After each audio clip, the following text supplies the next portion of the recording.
Welcome to Mindshifters Radio. Delighted that you're with us. And today is, it's April the 10th, Thursday. Another week almost worked through. And we are ready to step into the next level. We're working through and looking at what so far has been unpublished for us, a 14-page Power Person Worksheet. And this is a worksheet that back in the early days, i.e. for the first 20 years of doing this work, we had a one-page worksheet. And then as a result of the Codependence to Interdependence online intensives, which are available as a self-study, which you can purchase if you want to take your work to the next level. There are 90 hours of video in that series.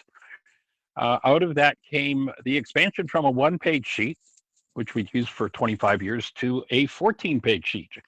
And what we're looking to do is to really break down, because this is my offering, and the reason why this is such a key and so important is that this dynamic called the Power Person dynamic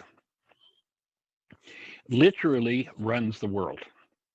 When people are under stress, if someone is ultra stressed and they're doing crazy, here's what you can ask. You can ask that person, how did it feel when your power person did that to you? And they'll be able to go right back and find exactly when that happened. This dynamic runs the world. The reason it is, virtually every other worksheet that we have is a single page.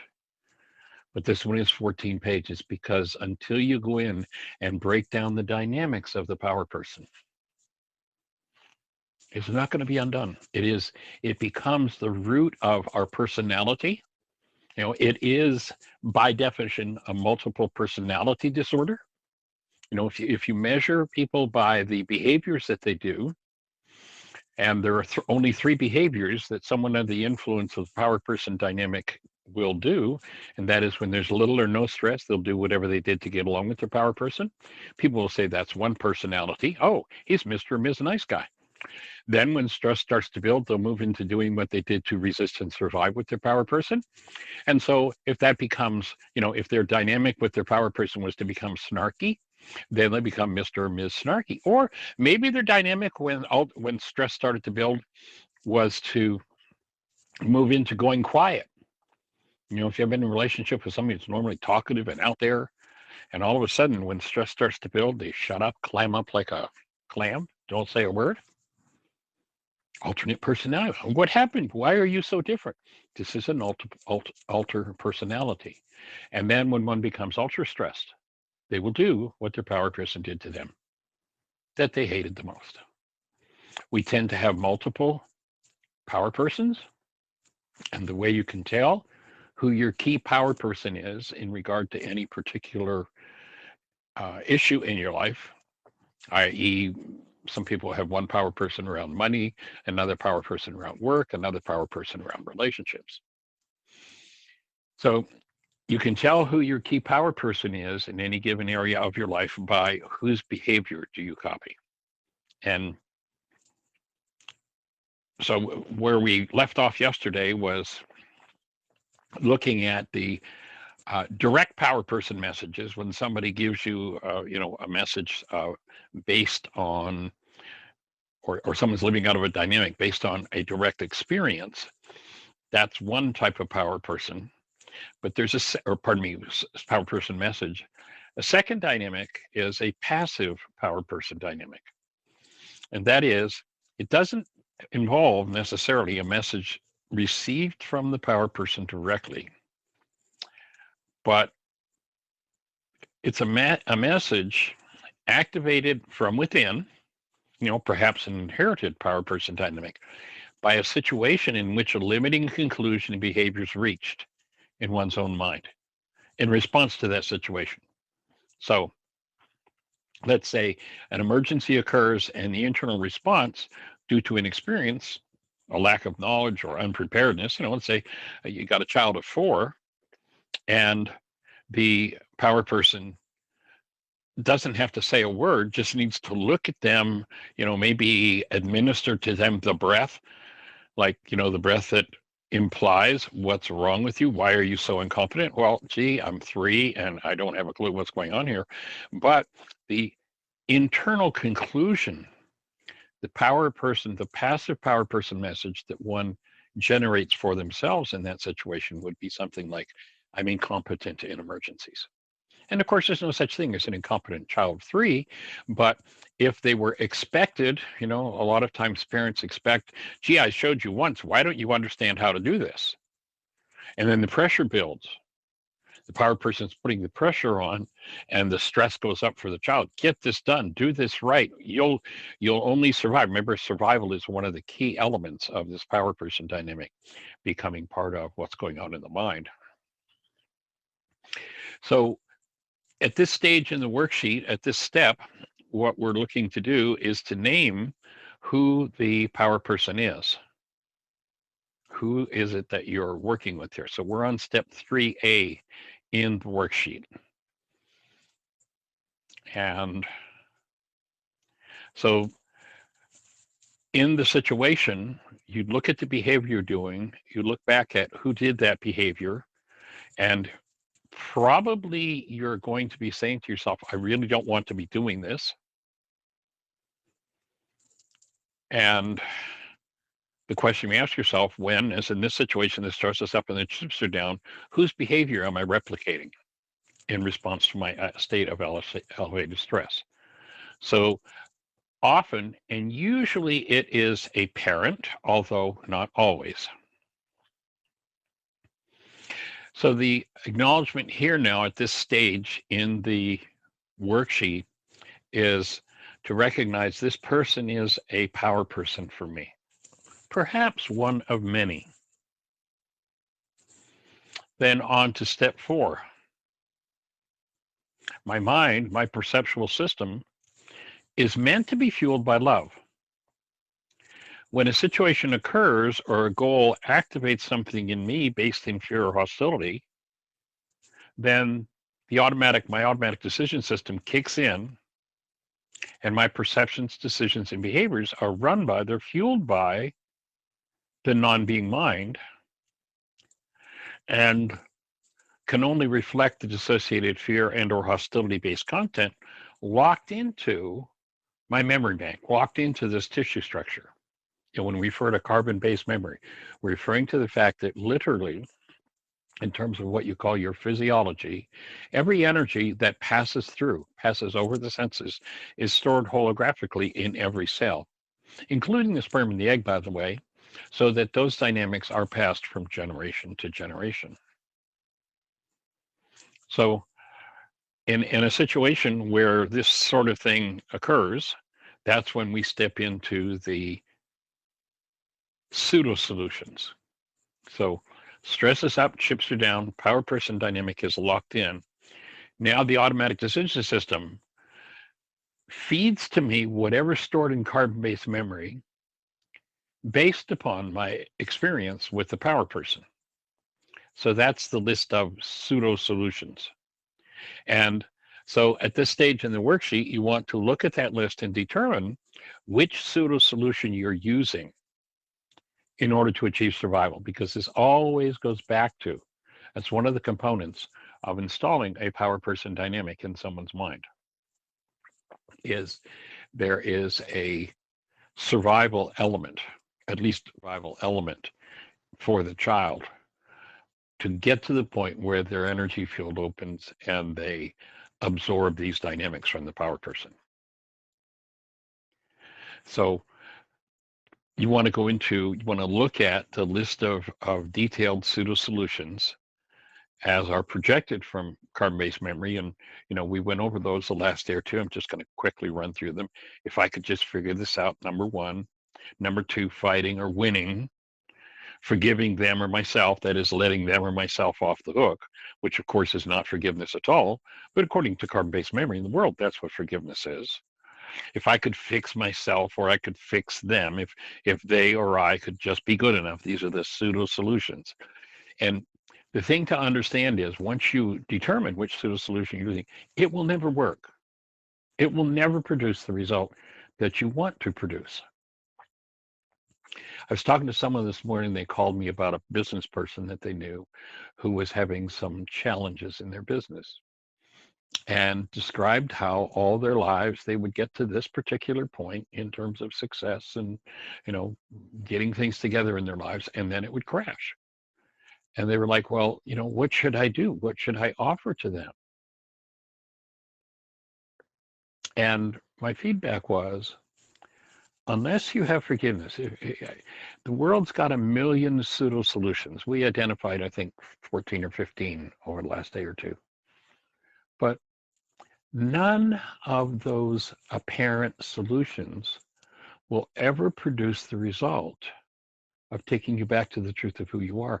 And that's the only resolution there is.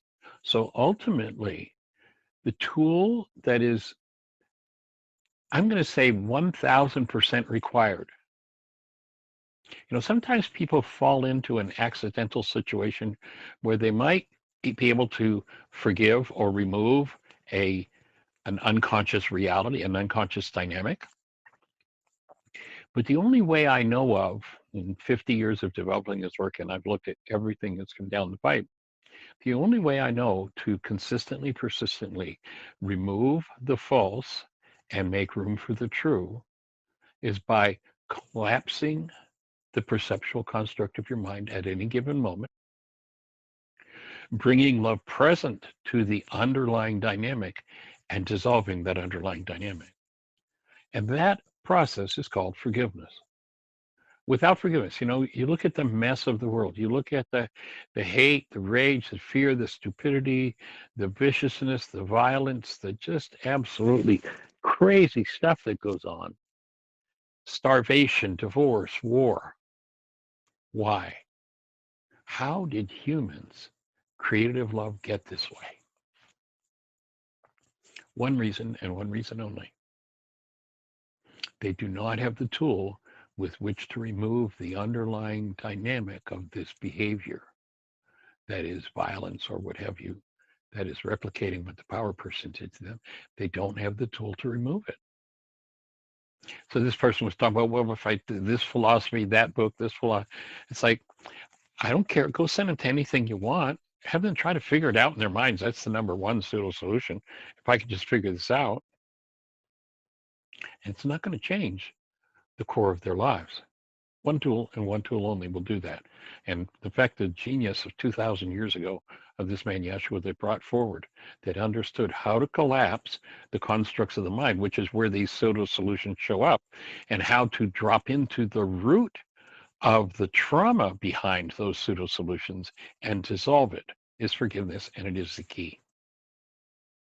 So the next power person, or pardon me, pseudo solution, again, I'm just going to go over them quickly, is to fix them or fix myself, control them, control myself.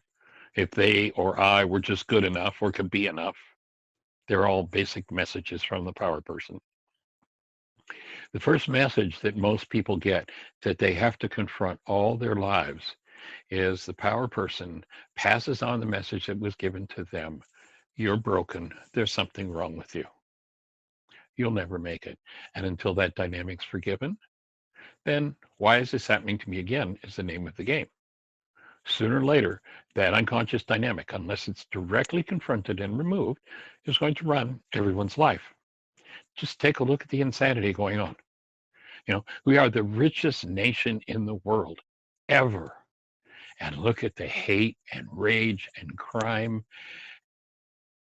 Just take a look. Why is it there? Talk to virtually anybody that's connected with what we might call decency or goodness. Talk to them and they'll say, no, I never wanted to do that, and I never want to do that again. But when the stress is up and the chips are down, what do? They do it again. Why? Because it's in there. What's the solution? Get it out. How do you get it out? With forgiveness.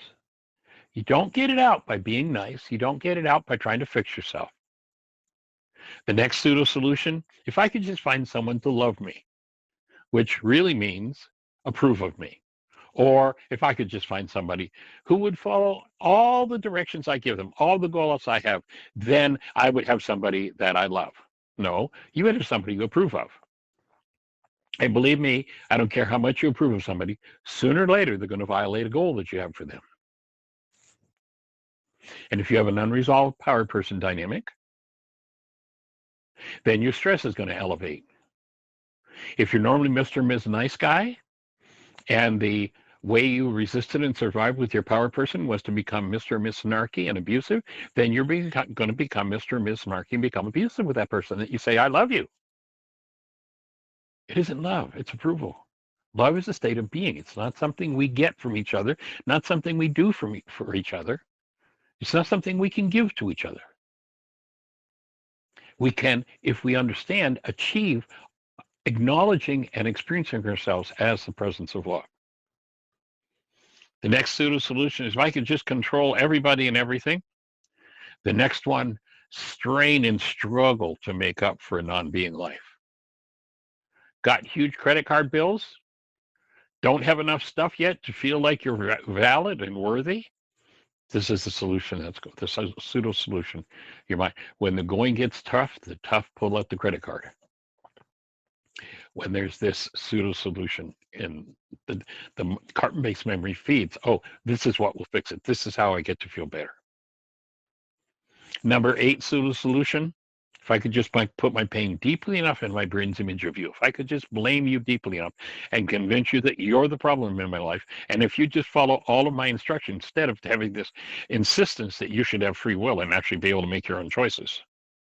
You take a look at what, especially in the culture right now, the fear-based so-called Christian nationalists are wanting to do to women. Remove all choices. Get rid of even birth control, so you don't even have a choice. Let's not go into the abortion discussion. Take a look at the states where the abortions are most prevalent, and there's states where people are working for $5.25 or $7.25 an hour as a minimum wage. And the conditions are set up by those who say they're pro-life to make sure that people want or need or feel they need abortions. But then look at the next level. What's the commitment of that community in terms of trying to gather power over another? Well, let's take away birth control.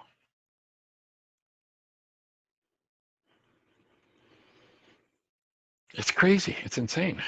But they are the games that people play. Next pseudo solution. I think I'll just take the easy way. Forget it. I'm going to stop efforting being decent or good. I'm just going to go on autopilot and do whatever behaviors are in my mind, whatever I'm inclined to do, and, to hell with the results. The next one, to just be right, to prove that I'm not responsible. This pseudo solution involves never even suspecting self is involved in what's going on in the world, and what's going on in their home, and what's going on in their relationships with their children or their parents or their spouses. Never suspecting self, because I'm right and you're the problem. I'm right, you're wrong, it's settled, why argue? That's one of the pseudo solutions. And that was never going to put one in a position where they get to forgive what never belonged within their minds and come back to the state of human life, come back to the state of love. The next pseudo solution is to obfuscate, distract, confuse, switch issues, tell people how they did it too. The next one, leave, escape. One of the ways of leaving or escaping is to deny what's truly going on inside of you. You say to someone, you look like you're upset. What's happening? Oh, I'm not angry. What do we know about that person? Anger is what's going on. If they were at peace, they'd say, I'm at peace. I'm cool. So this leaving, escaping, and pretending that what's true that's going on inside isn't true is a way of leaving, of disappearing oneself. The next one, hostility, or any other drug. This person who holds this is, if I could just anesthetize myself deeply enough, if I could just drink enough alcohol, if I could just smoke enough pot, If I could just express enough rage, if I could just eat enough sugar, then I wouldn't have to feel. And the number one drug of the culture is busyness. Over the years, I present this workshop to people. Why is this happening to me again? It's just they do 5 worksheets a day for the next 40 days. It's Sunday afternoon. By Thursday night, we're doing a 6-day series. By Thursday night, I'll ask, let's say I had an audience of 100 on Sunday. I'll ask those 100, it's probably up to about 150 now. That's kind of how the pattern goes. It tends to grow. And I'll say, how many have done your 5 worksheets a day? I'll be really surprised and delighted if 2 people put their hand up, that they actually follow through with the commitment they were so excited about on Sunday. And when I start asking, well, what happened? Why didn't you do the 5 worksheets you committed to? Oh, I was too busy. Busy is the most common drug going. And hostility is not an emotion. Hostility is a drug. So this is a number 14 pseudo solution. And then the final number 15 is, if I could just give up. That's what I think I'll do. It's hopeless. There's nothing I can do. I'm guilty. I might as well just accept it. They're the pseudo solutions. And not one of those will return one to a state of living as their created essence love. So at this stage in the 14-page worksheet, and we're actually, as we're going, we're doing some editing. So it's not on the website as yet, but it will be. We'll be announcing when it goes up. But we're doing live edits as we go with it. So at this stage, in this step, what you want to do, looking through those 15 different pseudo solutions, is detail specifically which one you're using in this situation. As you become conscious, remember when we started out talking about this worksheet, the first thought in it is to become the thinker apart from the thought, the feeler apart from the feelings, the actor apart from the actions. So when you step back and observe yourself in operation, become cognizant of which pseudo solution is your favorite, which one your mind defaults to. And then you can begin to ferret your way through that. So in this step, I took pseudo solution number. Why did I take it? Why did I go, well, I'm always wrong and they're always right? Why did I do that? Excuse me, my ringer wasn't off on my phone. Well, I guess because I believe that I just, I'm always the one that's at fault. Okay. So then put that in there, because. And I took on, and sometimes there's more than one, so there's room to put in a couple of different pseudo solutions at this step in the worksheet. And as you become more conscious of the mind prompting you, sometimes, the mind, when it serves up something destructive, always serves it up on a platter with a little bit of honey. Like, see, this will work. This is what, if you can just convince them, well, yes, I know I've been through this painful reality 87 different times with 42 different people, but if I could just convince them this time that it really is their fault that I'm feeling this, then everything will be okay. Liar, liar, pants on fire. That is never going to work.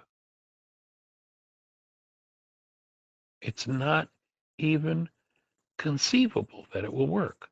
When you become conscious of the pseudo solutions that you use, then and only then can you start to give them up. So that's step 4 of the pseudo solution worksheet, the Power Person Worksheet. So number 5, here I want to determine the exact goal and the motivation behind that goal that's driving my perception. This is one of the most critical components of healing. And the reason for that, we talked about this before, but it's a process of building brain cells. In order for your mind, what you call your mind, To produce an integrated reality, you've got to have settled in brain cells sufficient energetic patterns that match that reality, that your mind can build it and sustain it. In the early phases of doing this work, you'll oftentimes run across a situation where, let's say, oh, I'll say a certain thing, you'll hear it, and you go, oh, yeah, that's it. And you go to write it down, you go, I can't even remember what it was. What just happened? Well, that's part of building the brain cells. You can't sustain what you don't have solidly planted in brain cells yet. So in the early stages of getting and grasping, comprehending these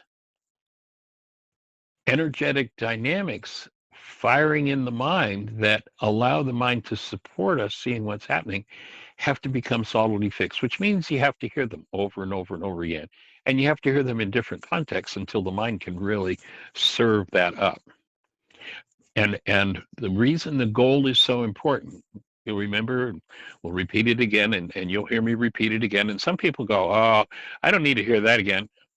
If your mind is ever going to produce a solid reality that conflicts with the power person dynamic inherited through your genes and reinforced in your family or cultural system, if your mind is ever going to support you breaking through that, you've got to build the brain cells for how to do it differently. It's just part of the process. And many people get very excited about this work and they're like, oh, this is great. I love it. I'm going for it. And then it's like, don't make me look, don't make me deal with what's coming up. So remember the Harvard research, it says that in a time frame where 10,000 brain cells are firing, the max amount of data that goes into conscious awareness is 9 bits. That 9 bits is the construct of your mind, your perception, that shows you a whole world that you think is out there, but is really nothing but a construct of your mind. If that construct of your mind is serving you up one of the pseudo solutions as a behavior prompt, forcing you to do that behavior, and how many have ever done something against your own will and choice? The last time you did it, you said, man, I'm never going to do that again. And then what happened the next time the stress was up and the chips were down? You did it again. So you've got to be able to collapse those constructs in the mind. How do you do it? You've got to determine exactly the goal that's driving that process. This is a critical component of healing. The whole perceptual construct, the whole painful experiences as a result of fear or hostility resonated by the event and the fact that I have a goal for whoever's involved in this situation to do something. So in order to, and there can be an avoidance goal that people look at. Let's say somebody yelled at me, and and so I use the goal. I look at the goal of, well, I wanted them to speak to me gently, and that's a valid goal, and that's probably applies.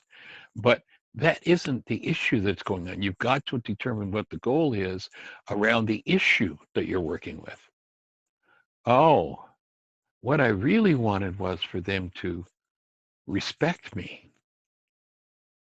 Now, the difference between night and day of those two goals is the difference between night and day. One of them will produce a little bit of a gentling of your perception, but the other goal will bring healing to what underlies it. So in any given situation, it's so important to use the right goal in this worksheet and as well on the reality management forgiveness worksheet. So in order to gain clarity and identify the exact goal, you ask yourself the question, if I were to state the ideal outcome in this situation, what would it be? So you got someone who's yelling at you, and when you really start looking at what you want, it's like, well, I wanted them to really be there for me and fully pay attention to me. And then you'll remember we've got a worksheet which after you've identified the goal, then there's a so that I. And so I wanted them to really be there, fully paying attention to me, so that I feel valuable. Ah, okay. So now the forgiveness process in that situation is going to be to cancel the goal for them to be there for you fully, to cancel the goal for them to fully pay attention to you, and to cancel the goal for yourself to be valued by someone else.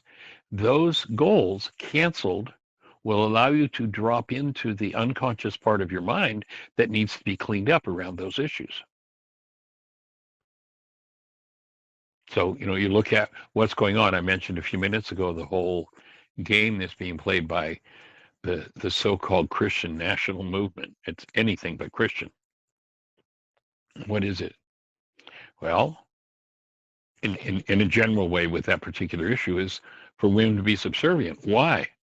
So that I can feel in control. That's a weakling pretending to have strength. Can't allow another person to have their own choices. That's weakness masquerading as strength. That's someone with an underlying need to be in control. And the day that you have someone who wants to remove control and will not allow liberty to those around them, that's the day you're facing a monster. So other things might look like, well, I want them to listen so that I feel heard. A variation on that, the same, I want them to listen might be the goal, but it might be so that I get support for what I need. So there are a lot of variations, and you want to really start to pay attention to your mind because it's only when you find the matching frequency, the matching energy with the goal, that you're actually going to be able to collapse the pained perception. And by collapsing it, what happens when a construct in the mind is collapsed because you've identified the correct goal and you cancel that goal? Remember, in the Aramaic language, the word forgive is shabag. It means to cancel. So when you cancel that goal, the driver for that pain perception gone, that pain perception collapses and it drops into the underlying dynamic. You remember Carl Jung says, until the unconscious becomes conscious, it will direct your life and you will call it fate. This is how you make the unconscious conscious. Find me another tool. It isn't out there, folks. You got to breathe. And you've got to cancel the goal that drives the pained perception if you're ever going to make your unconscious conscious. And what happens when you cancel the goal and you hit just the right frequency, the right energy, that whole structure that the mind is showing you that you call your pained story about them and how it's all their fault, that whole thing's going to collapse in on its own footprint. And if you're breathing and you're paying attention and love is present in your mind, remember in step 4 in the reality management sheet, you bring love present. What's going to happen is you're going to see what's going on in your own unconscious. You're going to see the dynamic that has been unconsciously running you. Again, go to the ancient scriptures. They understood. What did they say? Take care of the heart, for out of it are the issues in life. Everybody's trying to take care of everybody else instead of dropping into their own hearts. And that word heart in our modern language today would be the unconscious. So other variations on the theme, the goal might be, well, I just wanted him to cooperate. Why? Well, it might be so that I feel valuable. It might be so that I can feel heard. It might be so the job gets done. Each of those things is going to be a different forgiveness process. So the examples I'm offering here are so that you see that the root goal and identifying the deeper dynamics are what I need to become cognizant of and be able to work through. The more precise the identification of the goal, the deeper the healing process is going to be. So the next step was to the need or the goal I was attempting to achieve with my behavior was. So and there are some variation, lots of variations there. I wanted to be cherished or esteemed. I wanted to be safe. I wanted to be seen. I wanted to be heard. I wanted to win. I wanted to be honored. I wanted to have sex. I wanted to stay sane. I wanted to survive.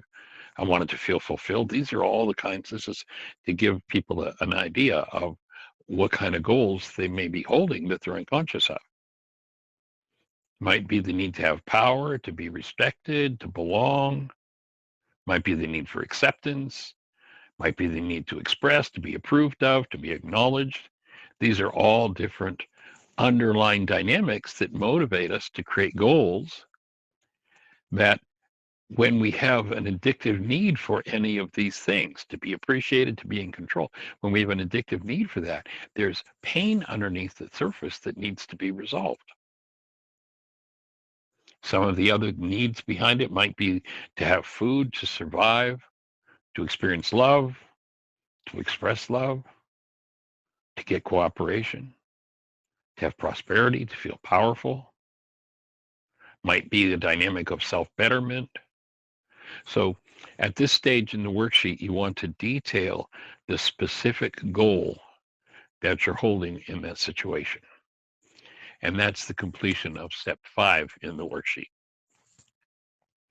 And that's such an important key and such an important dynamic. What I'd like to do is just open the question, if that's making sense or if that's not making sense. That's really what I'm interested in. And if any of that didn't connect or wasn't consistent, then I'd invite you to put a comment in with a question. What wasn't clear? Do we need a deeper explanation, or was that sufficient? And or if you have something around this issue, I don't want to get off on other topics. What we're working to do is to create a series of radio shows where someone who wants to tap into, we haven't published this worksheet publicly. It's only ever been offered to people who've done the Codependence to Interdependence Intensive because it's so detailed. So we're working to create a series of radio shows that are solely focused on this worksheet so that in the future we're planning on publishing it, making it available as everything else is, and having these as a way of explaining. So if you've got a question on target for what we're talking about, then please put your thought in the comment or push the caller button and say hello. And if not, then I'm going to just continue. It looks like we don't have any questions or thoughts. So that's up to step 5 on the worksheet. Step 6, you want to identify how you anesthetize yourself. Anesthetics are used to shut down awareness of thought disorders and or hide seemingly unresolvable emotions or pain. The number one way people hide from themselves is through denial. Again, our definition in this work of denial is the act of thinking or speaking, and it's so automatic for people. Over and over, you'll hear it on the radio show, and someone will be talking along, and it'll just slip into the conversation like it's natural to say, and it's like, yeah, and that just frustrated me so much. Excuse me, person who thinks that frustrated you. You're in denial. That's the language of denial. If you're frustrated, and people say, well, I'm frustrated about this. No, you're not frustrated. I'm angry about that. No, you're not angry about that. I'm hateful because they. None of that is true. That's all the language of denial. And when we speak or think as though something outside of us is the cause of what's moving, that made me really mad. Nothing has ever made you mad in your life. That's a lie. If you're mad because there's mad in you. But if you tell your mind to show you that your mad is caused from outside of you, they made me mad, then your mind has to literally cut you off from the truth of what your anger is about. And by doing that, you've created for yourself an unconscious mind. That's the problem in our world today. It is, I would offer, and I don't know how many psychologists or psychiatrists would agree with me. They probably have to spend a little time working with this work. It is totally unnatural for a human being to have an unconscious mind. It's a totally artificial creation of our denial. If we were fully functioning as natural human beings, we would have access to every energetic pattern stored within us, everything, at any time we choose to turn our attention to it. But all you have to do is start to talk to someone about an issue around which they have denial and watch how quickly they hold their breath. And that holding of the breath is how the information is shut down and we create an unconscious. You talk to psychologists today, psychiatrists, and they'll tell you that 80, 90, 95, perhaps as much as 98% of our so-called thinking is unconscious. That means 98% for the person who's in that state, 98% of what's going on in their mind is totally and completely in an unnatural condition. And that's how much healing is going to have to be done. So denial is the beginning point of every deeply destructive cycle of false perception. Why destructive? Destructive because to believe it, you have to lose awareness of your human life. You can't function as love and hide something from yourself, pretend it's not yours, and blame everybody else for it. The beginning point of every deeply destructive cycle of false perception is denial. Denial means I have to hide the truth to hallucinate a lie. Whenever I'm speaking about how that upset me, I'm now instructing my mind to hide the truth about that from me, and I'm hallucinating a lie. So denial results in dissociation, the hiding by the mind of the truth in order that I can believe my hallucinated lie. They made me mad. They made me sad. Now, maybe there's that particular person that every time you're around them, you're mad or you're sad, but that doesn't mean they made you that way. You, if you're ever going to heal that particular form of mad, have to own it and stop the pretense that it's about them. So denial means I hide something, I dissociate, I live in a lie.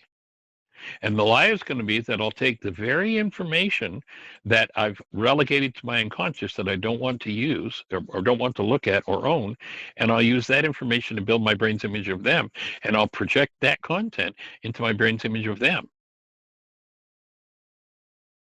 And that picture, that image is painted on the inside of my eyeballs, and I really believe that I'm looking at something outside of me. And then the cycle's completed when I externalize that perceptual image, pretending that what I see is actually outside of me. Yeah, that really is them.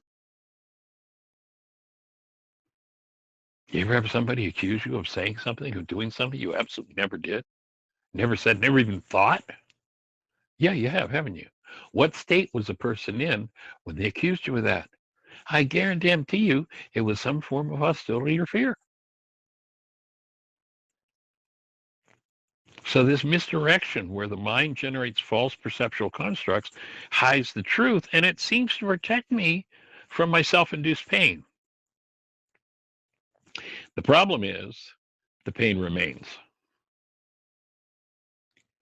This mechanism of projection is somewhat like an anesthetic in that while not covering the pain altogether, it directs my mind to put my pain into my brain's image of another. So here I am feeling the pain, but I don't have to face it internally because I've projected it, and now I believe that they're the cause of my pain. And in that state, there is no recovery except collapsing that false image. What's it called when you collapse a false image in your mind? It's called forgiveness. But those pseudo solutions sneak in and convince us, if only I could do this. So if you're avoiding facing your internally generated pain, then change is impossible. So the cost of this pretense game, the cost of this cycle of denial, dissociation, and projection is everything. It's literally our human lives. This denial cycle and the anesthetics can appear to be pseudo solutions. They seem to solve our problems. Look, I can see that it's all their fault. Well, yeah, I'm still feeling this pain, but look, I'm convinced it's all their fault. Boy, there's a pseudo solution. Have you ever seen one? It seems to solve the problem of self-responsibility, but the pain's still going on. What's happened in this cycle of denial is I put the pain into my brain's image of them. I still feel it, but I'm convinced. How do I tell whether or not something I'm feeling is mine or not? I'm feeling it. The truth is, if I'm in pain, if I'm in lack, if I'm in some form of suffering, if I've got some kind of conversation going on about something outside of me, I'm hiding that pain inside of me. The same thing let's say there's something really horrific, terrible. There's lots of crazy stuff going on. Let's say something horrific and terrible going on in the world right now. And you say, and that really is such a disturbance to me. Stop your lying. Stop pretending that that's the reason this energy of turmoil is in your tissue structure. How do you tell whether or not something you're feeling is yours or not? You're feeling it. If I'm in pain, my thinking is in error, and I have healing work to do.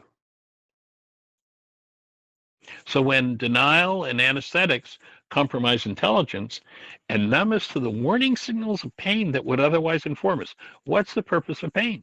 It's to make your ears grow. The only person who needs this conversation is somebody who's in pain, trying to get them to listen, build the brain cells for, oh, I'm feeling it, it's mine. What a revolutionary idea.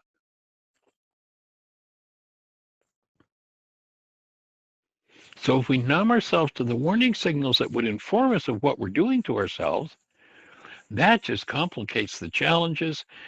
It intensifies the need for self-correction, and it multiplies the difficulty of engaging in truth, of ever having access to truth.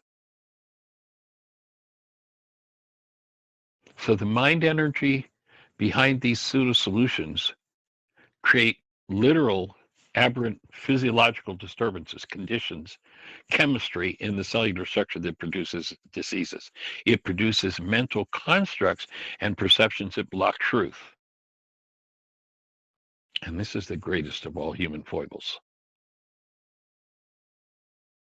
Now, external addiction becomes tempting when the internal chemistry of the current pseudo solution is not working effectively to shut down what I'm trying to avoid feeling. So if my denial alone isn't enough, that's when somebody has this compulsion, and they've got all kinds of stories. Well, pot never hurt anybody. Pot's a good thing. I feel better. A few drinks after work, and I can relax. Well, if you need drinks to relax, if you need to anesthetize yourself, maybe you want to remove the toxin you're anesthetizing against. Maybe you want to remove the poison so that all you do is you sit down, you take a breath, and you relax. But if a pseudo solution is not working effectively to shut down what I'm attempting to avoid feeling, that's when people turn to addiction. So if you've got somebody doing addiction, see if you can help them to understand the driving goal underneath the surface. And if even for an instant you can convince them to let go of that goal, if even for an instant you can get them to be out of their minds, the healing process will happen. Again, of anesthetics and addictions, being busy is the most common. And they use to hide stress under the pretense of managing stress. Ultimately, denial and addictions do nothing but create and reinforce us living an unconscious life. If you want to have an unconscious life, you got to wake up. Isn't it interesting that we're living in a culture right now where being awake is called woke and there's something wrong with you actually care enough about people to be concerned to rather than just being able to accept it because well they're different from me so it doesn't matter. And the culture, I mean, how far from sanity has it gone? It is now a crime to be awake in the minds of so many people. So ultimately, denial and addictions do nothing but create and reinforce living an unconscious life. This worksheet is designed to step out of an unconscious life and step into becoming conscious. And by the way, our definition in this work of an addiction is a compulsive use of any anesthetic. That is, compulsive use of any person, place, circumstance, substance, situation, or activity to avoid listening to my highest guidance and or to keep me from feeling and dealing with stress of any kind, to keep me from feeling and dealing with my emotions. What these behaviors do is they dull awareness, shut down contact with one's own thought processes. So the thought disorders that pain is inviting us to look at and change, things that we just accept, well, this is just the way it is. No, that energy in your structure is going to cause you pain. Pay attention to it.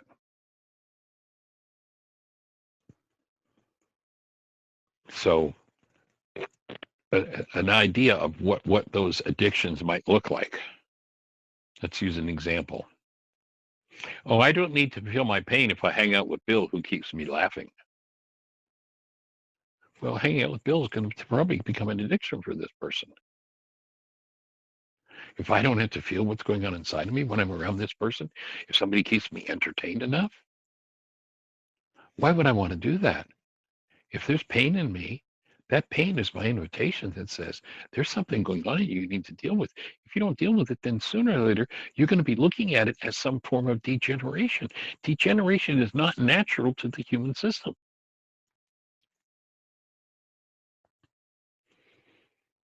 Or when I have a rough day at work, the world just fades away after I have 6 drinks. You don't want the world fading away. you, you want to maintain as sharp a mind as you can to go inside and look at what's going on. Oh, I get so absorbed in the TV, I just forget about my life. Or one of the most, to me, one of the most tragic ones in the culture today, we hear about these kids cutting themselves. If I inflict enough pain on myself, I will not have to deal with this uncontrollable pain that's going on within me.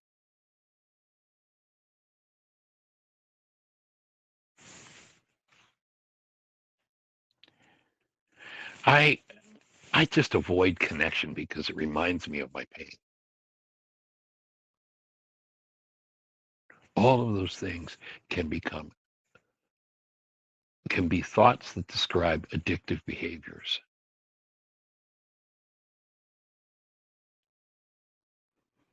So if one's in a state of fear or hostility, the next step here in the codependence worksheet is, whatever the particular tactic or behaviors that I'm doing, the pseudo solution that I'm using, the thing that I do that I or others don't like, and then we've come up with a whole list of them. By the way, when you start working with the worksheet, if you have any things to add, there are 2 or 3 lists in it. I went through one a few minutes ago. There are 2 or 3 lists. If you come up with any that we've missed, I'd definitely appreciate, and we will add to it. So this part of the uh, worksheet has just a list of and check boxes beside it, so you can look at and really identify what behaviors you perhaps do that you can deem addictions. And so there's a checkbox for that. And then the second thing you will ask you to do with this list is to identify, or pardon me, identify first and then circle. So there's a checkbox for the things you've caught yourself doing, and then circle the tactics that you've observed your power person do. And then a third thing to do with this list, and I'm just going to kind of quickly jump through the list. The third thing to do, so there's a checkbox. I do these behaviors. Circle if you observed your power person doing it. And then underline any behavior that your partner says that you do. You may deny it, you may pretend you don't, and maybe you don't, but underline what your partner says you do. And each time you go through it, you'll see patterns emerging that will help you to become more and more conscious. So, what are these behaviors? Deny, blame, dissociate, project,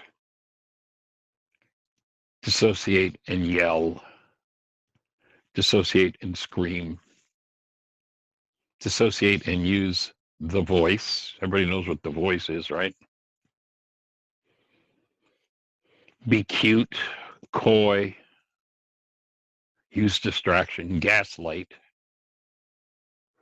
plain lie, be insincere or deceptive, false religiosity, criticism, either self or others, degrade, either self or others, be covert, convey a different message with my voice tone than with my words,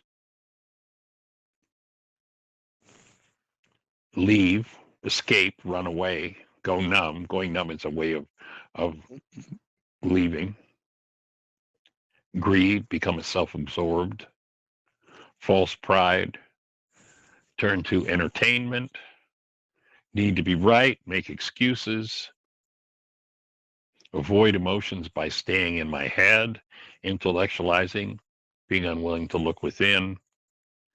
Dish out your daily dose of disapproval of self or others. Being unfair or unkind.